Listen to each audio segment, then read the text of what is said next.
Hi history lovers! This week we are diving into the 5 best unsolved mysteries about the Tudors. From their origins to some pretty suspicious deaths, these are the age-old questions that have stumped historians. Can you figure them out?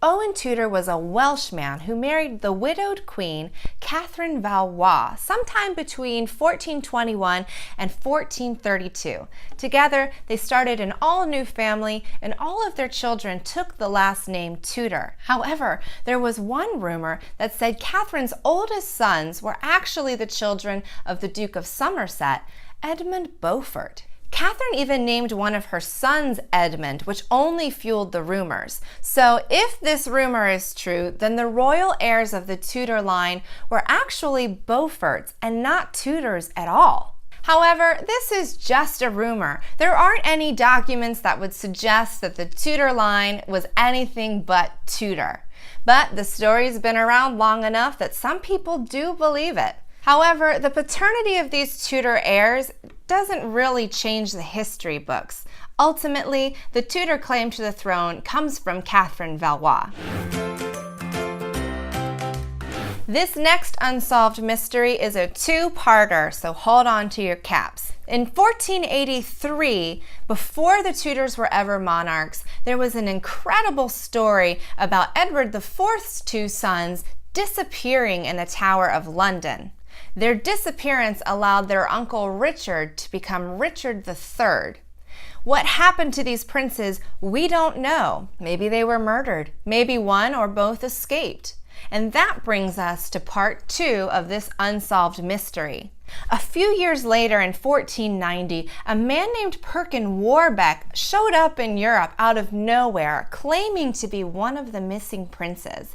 He said that he was Prince Richard, the Duke of York. He went on to challenge Henry VII's claim to the crown of England. What makes his story especially tricky is that there were some people who recognized him and thought he really did look like his supposed father, Edward IV. In 1497, Perkin Warbeck was finally captured, and he was taken to the Tower of London, where Henry VIII's counselors interrogated him. Almost immediately, he admitted that he was a pretender and he wasn't Prince Richard at all. Henry VII was a fairly kind man, and he forgave Perkin Warbeck and even let him live at English court until 18 months later in 1499, when Perkin Warbeck tried to escape. For Henry VII, that was the last straw. Perkin was sentenced to die by hanging, but before they hung him, they made sure to beat him and disfigure his face so that he wouldn't look like the line of Yorkists anymore. If the Tudor king really didn't think that Perkin Warbeck was the missing prince, what could have been the motivation for disfiguring his face? I'll let you decide. Our third unsolved mystery is the origin and the meaning behind the nickname Bloody Mary. We've all heard the term, whether you've played the game in the bathroom to scare your friends or you've enjoyed a Bloody Mary with brunch. We can all agree that the original Bloody Mary was actually Queen Mary I.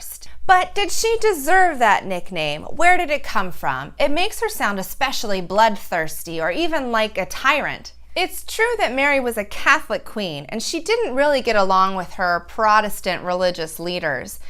But over the course of her 5-year reign, she had 283 Protestants burned at the stake, after which they were all called martyrs. But in comparison, her father, Henry VIII, executed over 57,000 people during his reign. So it seems like this nickname is probably something born out of gossip or in an effort to sway public opinion, more so than out of fact.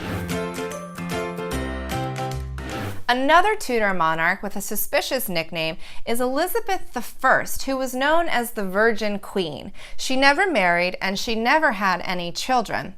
But we know that she had an affair of the heart at the very least with her childhood friend and advisor, Robert Dudley. So what's the truth here?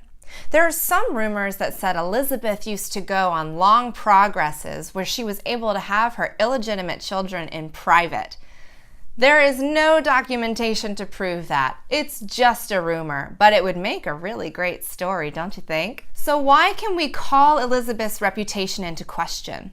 The fact is, Elizabeth was kind of a flirt.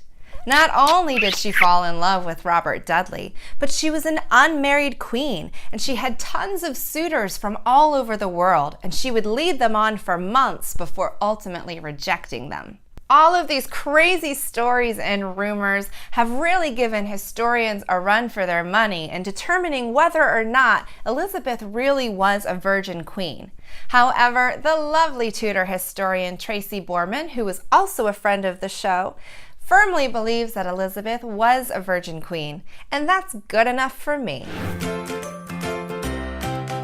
The fifth unsolved mystery of the Tudor period was the mysterious death of Amy Dudley. You guys remember when I said that Queen Elizabeth fell in love with Robert Dudley? Well, their obvious affection for each other sparked a massive scandal when Amy Dudley was found dead at the bottom of a staircase. The rumors that swirled suggested that Queen Elizabeth and Robert Dudley had actually planned her murder so that after her death they could get married. So what's the truth here? Well, the coroner report says that Amy threw herself down the stairs. And some historians have gone so far as to suggest that Amy had suffered a long illness, possibly cancer. That day she had dismissed all of her servants, so no one witnessed the event. It wasn't until 18 years later that Robert Dudley finally remarried, and when he did, he married Elizabeth's cousin. So needless to say, they were both banished from court. In the end, we don't know what really happened to Amy, but we can tell that this was a very tragic story of a woman who was probably very sick and definitely very lonely. So what was your favorite Tudor unsolved mystery? Have you maybe heard of a mystery that we didn't talk about here today? If so, leave us a comment below or leave us a comment on our Facebook page. Your feedback might end up in a future episode. Thanks so much for watching today.